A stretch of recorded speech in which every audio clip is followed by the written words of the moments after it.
close. She wants me dead, John. I knew all week it would come to this. They dismissed it. You heard her I would have next week. She will call me out until they take me. Sit you down. She wants me dead, John. You know it. Sit you down, I say! Now, Elizabeth, we must be wise about this. Oh, indeed. Indeed. Do nothing. I'll go to Ezekiel Cheever, and I'll tell him she said it were all sport. John, so many in the jail. More than Cheever's help is needed now, I think. Will you favor me with this? Go to Abigail. What have I to say to Abigail? John, grant me this. You have a faulty understanding of young girls. There be a promise made in any What man. promise? Spoke or silent, a promise is surely made. And she may dote on it now, I am sure she does, and thinks to kill me and to take my place. It is her dearest hope, John, I know it. There be 1,000 names, why does she call mine? I am no goody-good that sleeps in ditches, nor Osborne, drunk and half-witted. There be a certain danger in calling out such a name. She dare not call my name unless there be a monstrous profit in it. She thinks to take my place. She cannot think it. John, have you ever shown her somewhat of contempt? She cannot pass you in church, but you will blush. I may blush for my sin. I think she see a different meaning in that blush. And what do you see? What do you see, Elizabeth? I think you be ashamed, for I am there and she's so close. Woman, when will you know me? If I were stone, I would have cracked for shame this 7 month. Then go to her and tell her she's a whore. Whatever promise she may sense, John, break it! Good then! I'll go! Oh, how unwilling. I will cry her harder than the oldest sinner in hell, but pray, begrudge me not my anger. Your anger, I only ask. Woman, do you think me base? Do you truly think me base? I never called you base. Then how do you charge me with such a promise? The promise the stallion gives a mare I gave that girl. Then why do you anger with me when I bid you break it? Because it speaks deceit, and I am honest. I will plead with you no more. Because I can see your spirit is wrapped around the single air in my life, and I cannot tear it free. You will tear it free when you want to learn that I will be your only wife or no wife at all. She has an arrow in you yet, John Proctor, and you know it well. Good evening. Mr. Hale. Good evening, sir. Come in. Come in. I hope I do not startle you. No. No. It is only that I've heard no horse. You a good wife, Proctor. I, Elizabeth. I hope you're not off to bed yet. No. No. I'm just not used to visitors after dark, but you are welcome. Will you sit? I will. Let you sit, good wife, Proctor. Will you drink cider, Mr. Hale? No, it rebels my stomach. I have some further traveling yet to do tonight. Let you sit, sir.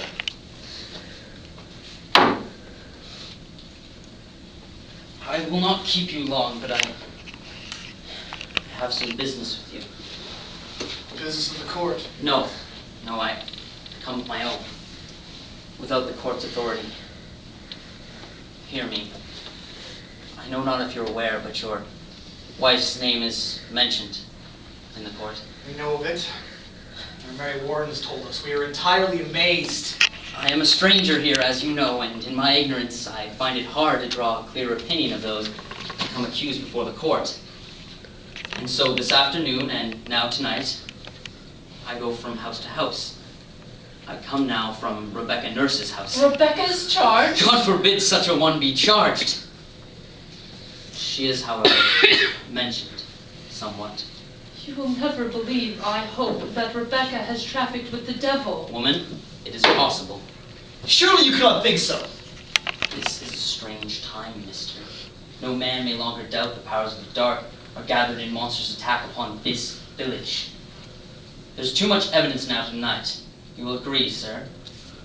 I have no knowledge in this line, but it's hard to believe that so pious a woman be secretly a devil's bitch after 70 years of good prayer. Aye, but the devil is a wily one. You cannot deny it.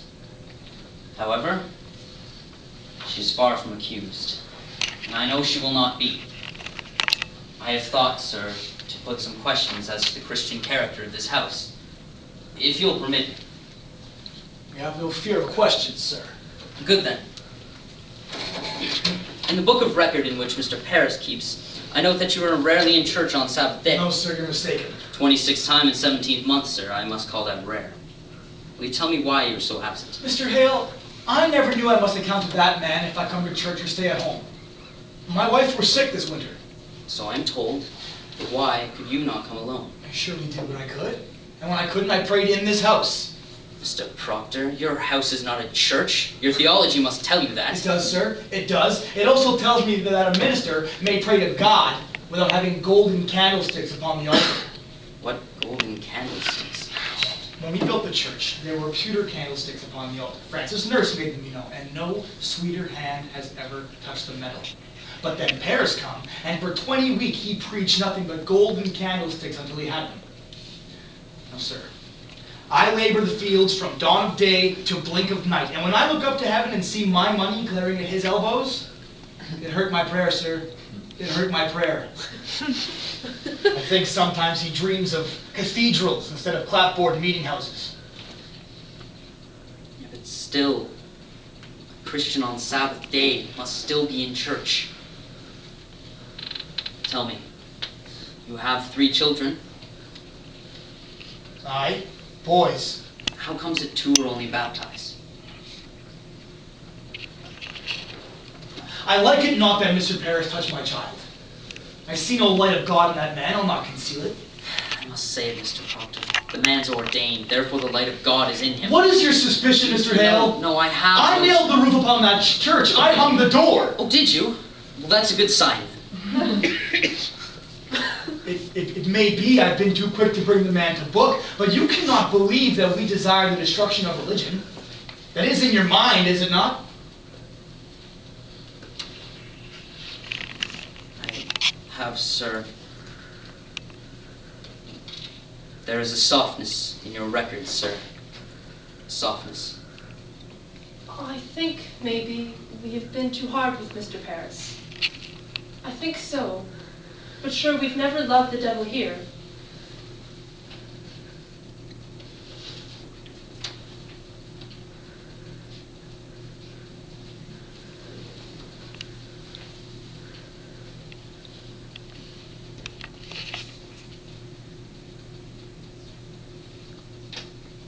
Do you know your commandments, Elizabeth? I surely do. There be no mark of blame upon my life, Mr. Hale. I am a covenant Christian woman. And you? I'm sure I do, sir. Let you repeat them. The commandments? Aye, if you will. Thou shalt not kill. Aye. Thou shalt not steal. Thou shalt not covet thy neighbor's goods or give unto thee any graven image. Thou shalt not take the Lord's name in vain. Thou shalt keep the Sabbath day holy. Thou shalt honor thy father and mother. Thou shalt not bear false witness. Thou shalt not have any other god over me. Thou shalt not give unto thee any graven image. You have said that twice. Aye. Sir. Adultery, John. You see, sir, between the two of us, we know them all. I think this is a small fault. Theology, sir, is a fortress. No crack in a fortress may be accounted small. We have no love for Satan in this house, sir. I pray dearly. I bid you a good night, then. Mr. Hale, I do think you are suspecting me somewhat, are you not? Goody Proctor, I do not judge you. My will is to add what I may to the godly wisdom of the court. I bid you both good health and good fortune. Good night, sir. I think you must tell him, John. What's that? Will you tell him? I have no proof and cannot prove it save my word be taken. But I know the children's sickness had not to do with witchcraft. Not to do. Aye. Mr. Paris found them sporting in the woods. They were frightened and took sick. Who told you this? Abigail Williams. Abigail. Aye. Abigail Williams told you not to do with She witchcraft. told me the day you come, sir. Why did you keep this from me? Because I did not know until tonight that this world has gone daft with this nonsense. Nonsense? Sir, I had myself examined Tituba, Sarah Good, and numerous others that had confessed to dealing with the devil. They had confessed. And why not when they must hang for denying it? I know many who would confess to anything before they hang. Have you not thought of that? I have. I have indeed. And you would testify this in court. I had not thought to go to court, but if I must, I will. Do you falter here? I falter nothing, but I wonder if my story be credited in such a court, when such a steady-minded minister as you would suspicion a woman who does not lie, and cannot lie, and the world knows she cannot lie. I would falter somewhat, sir. I'm not a fool. Proctor, let you open with me now, for I have a rumor that troubles me. It is said that you hold no belief that there may be witches in the world. Is this true? I don't know if I've said it. I may have said it. I have often wondered if there be witches in the world, although I cannot think they're among us now. Then you cannot. The church speaks of witches, and who am I to deny them? You, woman. I cannot believe it. You cannot! Elizabeth, you broken it. I cannot believe that the devil may own a woman's soul, Mr. Hale, when she is kept in upright way as I have.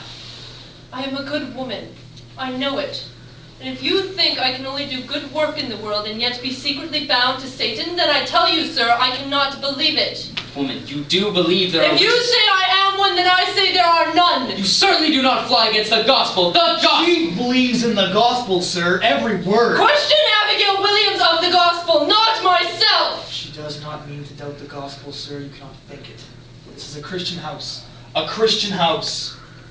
God keep you both. Let the third child be quickly baptized, and go you without fail to each Sunday Sabbath prayer, and keep a quiet and solemn way amongst you. I think